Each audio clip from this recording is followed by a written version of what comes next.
Assalamualaikum warahmatullahi wabarakatuh. Perkenalkan, nama saya Suhardi. Saya akan menjelaskan tentang risk management dan derivatif. Risk management berhubungan dengan ketidakpastian. Hal ini terjadi karena kurangnya informasi mengenai yang akan terjadi. Sesuatu yang tidak pasti dapat berakibat menguntungkan atau merugikan. Seperti diartikan oleh Reagan 2003, bahwa risiko ialah suatu kemungkinan yang menimbulkan atau membesarkan kerugian atau bahaya. Didefinisikan oleh Wiedemann dan Mahmoud 2009 bahwa risiko adalah ketidakpastian yang menimbulkan kemungkinan menguntungkan yang dikenal dengan istilah opportunity, sedangkan ketidakpastian yang menimbulkan akibat yang merugikan dikenal dengan istilah risiko. Manajemen risiko ini juga merupakan suatu aplikasi dari manajemen umum yang mencoba untuk mengidentifikasi, mengukur, dan menangani sebab akibat dan ketidakpastian pada sebuah organisasi atau perusahaan. Dengan demikian, manajemen risiko diperlukan guna menghindari dan meminimalisir risiko yang akan muncul atau dihadapi perusahaan. Manfaat manajemen risiko bagi perusahaan. Yang pertama, menjamin pencapaian tujuan.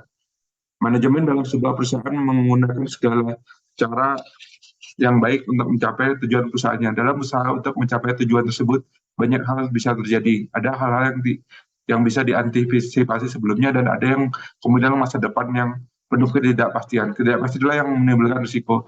Tujuan akan lebih mudah jika rintangan yang terjadi itu telah diketahui sebelumnya. Keberhasilan suatu perusahaan ditentukan oleh kemampuan manajemen menggunakan berbagai sumber daya yang ada untuk mencapai tujuan perusahaan. Perusahaan bisa berhasil jika memiliki tujuan yang baik untuk dicapai.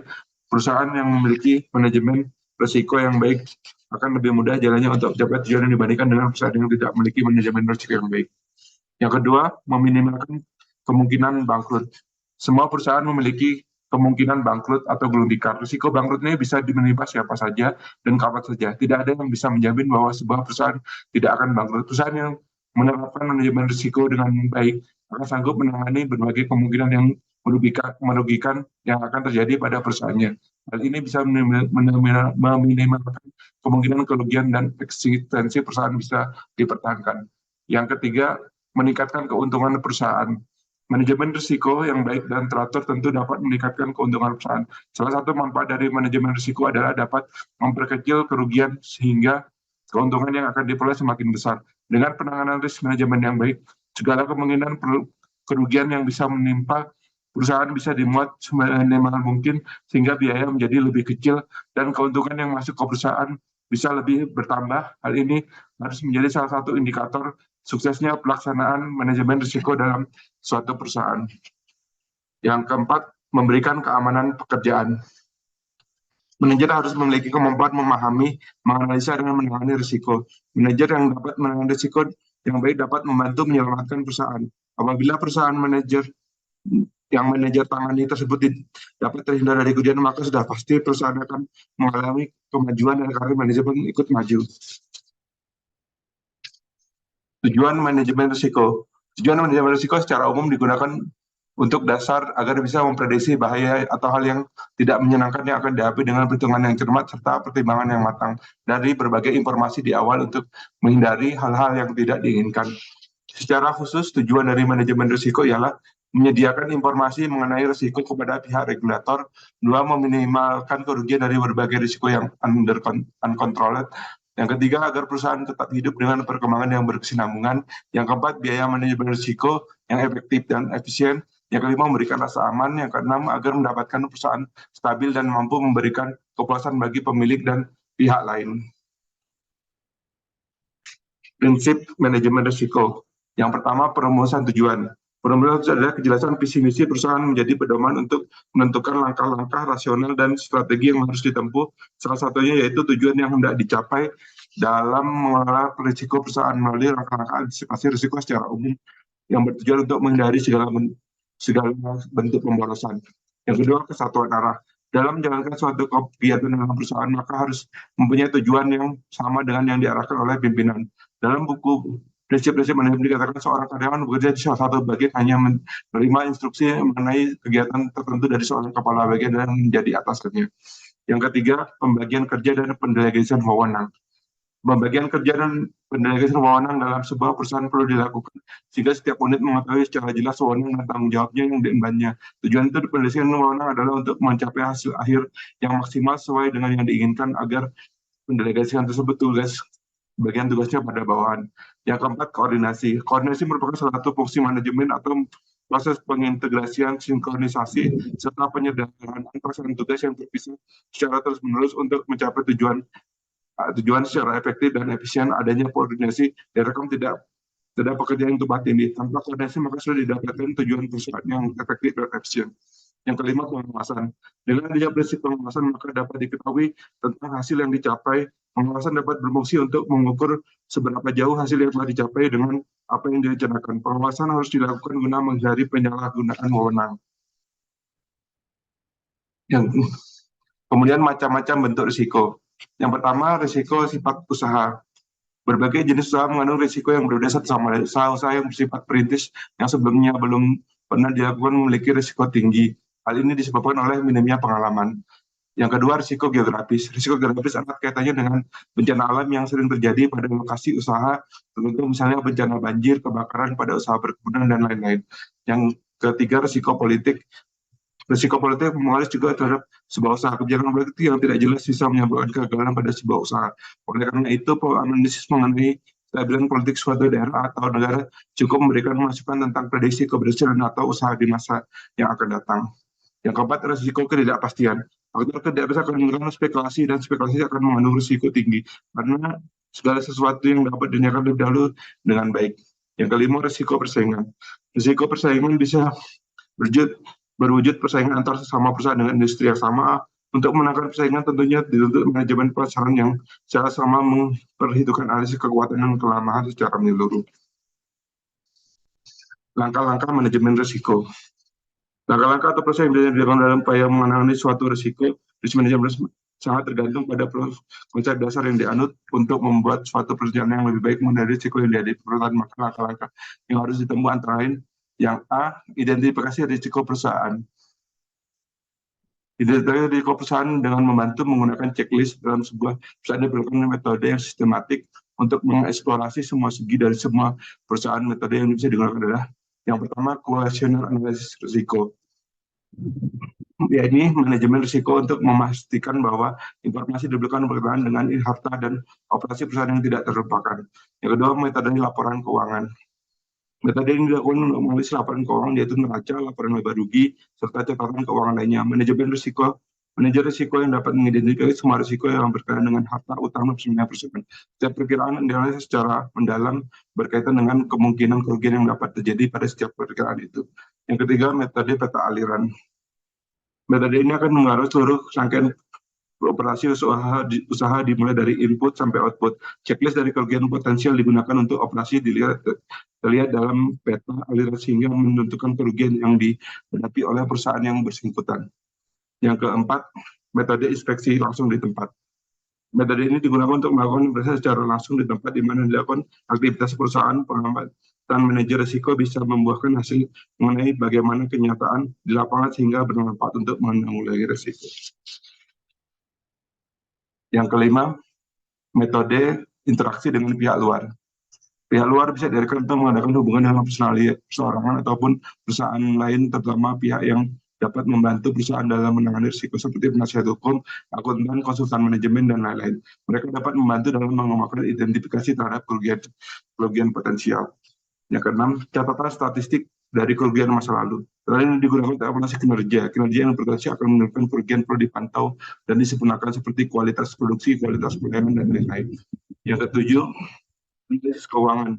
Maka ini diperlukan guna mempengaruhi kondisi mulai timbulnya risiko seperti konsumen, pesaing, supplier, dan lain.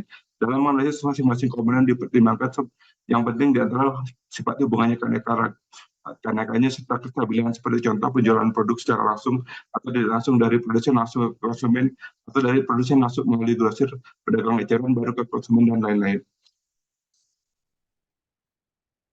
Langkah-langkah manajemen risiko yang B, mengukur risiko. Mengukur usaha dilakukan tujuan untuk mengetahui relatif tingkat pentingnya dan memperoleh informasi yang menetapkan kombinasi peralatan manajemen risiko yang tepat untuk menangani Metode untuk mengukur risiko antara lain, satu, metode sensitivitas. Metode sensitivitas merupakan suatu cara pengukuran dampak pada ekspor dari akibat pergerakan variabel suatu risiko. Pengukuran dengan metode sensitivitas ini banyak digunakan karena metode ini paling mudah, teknik perhitungannya, dan hampir semua manajer perusahaan pernah melakukan metode sensitivitas terhadap rencana kapital tersebut. Variabel risiko yang dianalisis menggunakan metode sensitivitas antara lain risiko suku bunga, risiko nilai tukar, risiko pasar, risiko kredit, dan risiko likuiditas. Yang kedua, metode volatilitas. Metode volatilitas merupakan metode yang digunakan untuk menunjukkan besaran kemungkinan hasil di sekitar ekspektasi hasil. Volatilitas sering digunakan adalah jangkauan dan standar deviasi. Perhitungan standar deviasi dapat menggunakan dua jenis data, yaitu data historis dan data hasil peramalan. Yang ketiga, risiko sisi bawah. Risiko dapat berikan dampak positif, maupun risiko ini hanya mengukur potensi dampak buruk bila risiko menjadi kenyataan. Perlu diingat terdapat kondisi di mana perusahaan bisa menghadapi risiko yang dampak positif, tapi juga hanya berdampak negatif. Langkah manajemen risiko adalah pengendalian risiko. Pengendalian risiko dapat dilakukan melalui pengendalian risiko dan pengendalian risiko. Pengendalian risiko dapat dijalankan dengan menghindari risiko.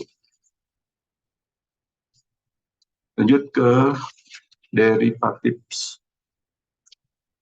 Derivatif adalah kontrak perdagangan yang dilakukan oleh dua pihak atau lebih dengan tujuan untuk menjual atau membeli aset maupun komoditas. Kontrak tersebut akan berfungsi sebagai objek perdagangan. Harga nilai kontraknya harus disetujui oleh kedua belah pihak. Hal itu juga mempengaruhi oleh harga nilai aset atau komoditas induk. Derivatif itu instrumen investasi yang dari atas beberapa produk keuangan yang telah diawasi oleh Bursa Efek Indonesia. Implementasi pajak instrumen derivatif adalah implementasi pajak instrumen derivatif mengacu pada dasar hukum derivatif. Ada peraturan pemerintah RI nomor 17 tahun 2009 tentang pajak penghasilan atas penghasilan dari transaksi derivatif berupa kontrak berjangka yang diperdagangkan di bursa. Dalam PP tersebut dijelaskan bahwa pajak yang dikenakan pada transaksi derivatif atau tergolong PPh final, tarif dari PPh final adalah sebesar 2,5% berdasarkan margin awal. Manfaat derivatif. Transaksi derivatif adalah produk investasi yang pada dasarnya diciptakan untuk melindungi nilai atau harga dari suatu komoditas di masa depan. Menilik kembali pada sejarah dan awal mulanya, yaitu munculnya derivatif adalah guna melindungi harga gandum di Jawa saat itu. Misalnya di Indonesia sendiri, Bank Indonesia pada tahun 2017 sempat membantu BUMN agar dapat memanfaatkan instrumen derivatif untuk mengaturnya nilai tukar rupiah. Selain itu, instrumen derivatif juga bisa meminimalisir jika terjadi kerugian dan risiko keuangan perusahaan. Jenis contoh derivatif.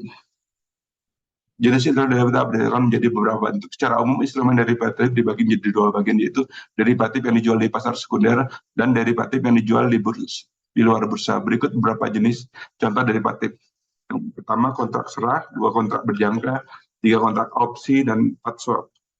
Kontrak serah adalah perjanjian antara dua pihak atau lebih untuk menyerahkan atau membeli aset maupun komoditas dengan harga, jumlah, dan tanggal penyerahan yang sudah disetujui. Kontrak serah bisa dikatakan selesai apabila komoditas atau pertahanan diserahkan secara fisik atau penyerahan secara neto. Kontrak berjangka dalam derivatif adalah perjanjian antara kedua belah pihak atau lebih untuk menyerahkan atau membeli aset maupun komoditas yang dengan harga, jumlah, dan tanggal penyerahan uang sudah disetujui. Perbedaannya dengan kontrak serah adalah kontrak berjangka di perdagangan secara teratur di bursa berjangka, yaitu tempat dilakukannya transaksi kontrak berjangka.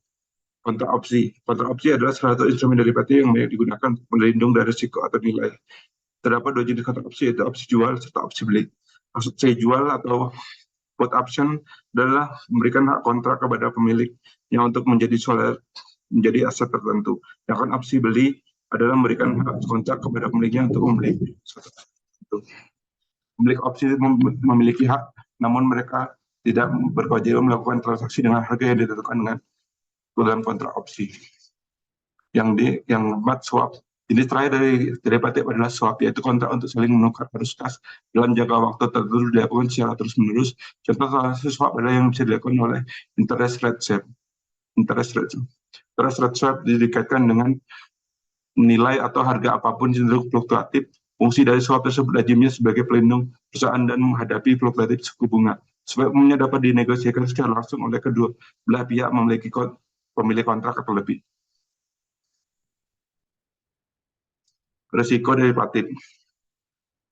Seperti Anda ketahui bahwa dia adalah produk investasi dalam bentuk kontrak perdagangan, artinya risiko dari instrumen investasi ini pun tinggi meskipun keuntungannya besar. Pada kenyataannya proses pelaksanaan instrumen derivatif sangat kompleks dan rinci.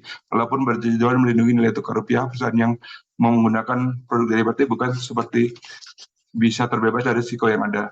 Seperti itu dijelaskan di atas, derivatif akan lebih condong menggunakan perkiraan harga yang ada di masa depan. Oleh karena itu wajar jika instrumen investasi ini memiliki risiko tinggi, bahkan dapat dibilang melebihi risiko saat ini. Terima kasih atas perhatiannya. Mohon maaf bila ada yang kurang cermat. Bila itu, Wassalamualaikum warahmatullahi wabarakatuh.